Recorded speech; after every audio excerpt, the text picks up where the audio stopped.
ეს არის მცდელობა სხვადასხვა უცხოური ძალის, რომ საქართველოში დახურონ თავისუფალი მედია.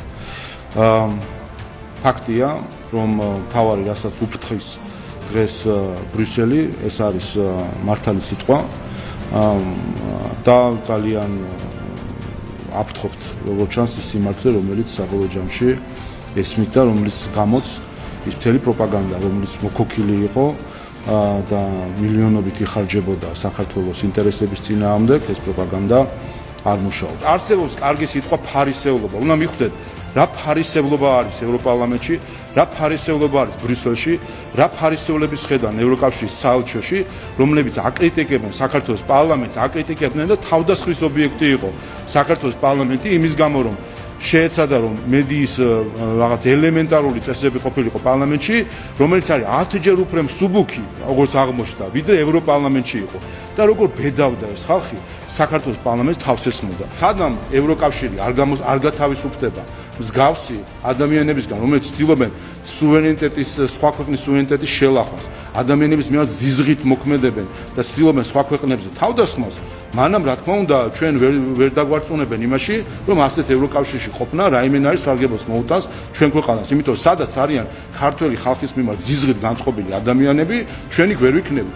ჩვენ დღეს ვხედავთ, რომ საბჭოთა მოსკოვს პირდაპირ ნაბიჯ ანაცვლებს საკავშირო ბრიუსელი.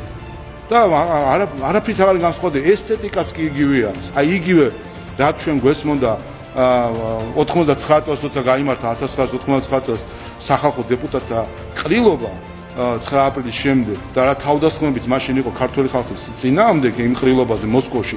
ზუსტად იგივე ხდება დღეს ბრიუსელში. მოლდოვისგან სიმართლე მე არ მიკვირს, იმიტომ რომ მოლდოვაში ზოგადად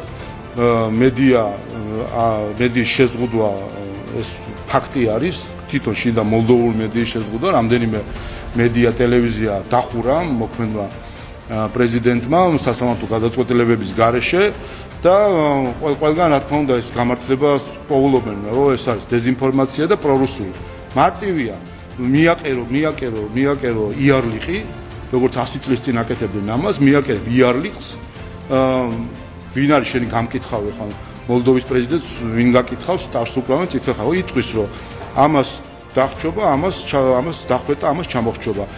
არ არის არანაირი სასამართლო კონტროლი ამ საკითხებზე არ არის, არანაირი აქვია ინსტანცია, რომელიც ამას გადაწყვეტს, მიაწებებენ იარლიხს, ვისაც რა უნდა. ევროკავშირის ელჩმა გითხრა რამდენიმე კვირის წინ, როდესაც ჰქონდათ ღონისძიება, სადაც მათ თქვა, რომ ევროკავშირის ქვეყნებიო ზიანდებით, იმიტომ სანქციებს უწესებთო და ამიტომ საქართველოს სანქცია დაწესებული არ აქვს და იმ ზიანს ვერ იღებს და რას ქვია ეს რა არისო. იმიტომ რომ არადარდებს ევროკავშირისაც რა მოუვა საქართველოში, თქვენ რა გონიათ 9 მაისს დახარჯეს ამხელა თანხა ის რა ქვია პავილიონში მოაწყეს ზეიმი, რაიმე ადარდებთ გონია აი ამ ფოჩიანი კამფეტების და ფერადფერადი ფოტოების გარდა და იმ ანტისამთავრობო მიტინგის გარდა, რომელიც 9 მაისს ჩაატარეს თბილისის შუაგულში და ერთი სიტყვა არ ახსენა არც ევროკავშირის ელჩმა, არც ხვებმა 9 მაისის გამარჯვებასთან დაკავშირებით და ჩვენი ვეტერანები და ჩვენი ჯარისკაცების 300,000 ჯარისკაცის სისხლი ერთხელ არ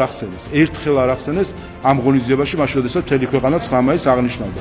ასე რომ კიდევ ერთხელ ჩვენ მათ თვალში ვართ მხოლოდ ინსტრუმენტი და იარაღი და ასე გვიყურებთ.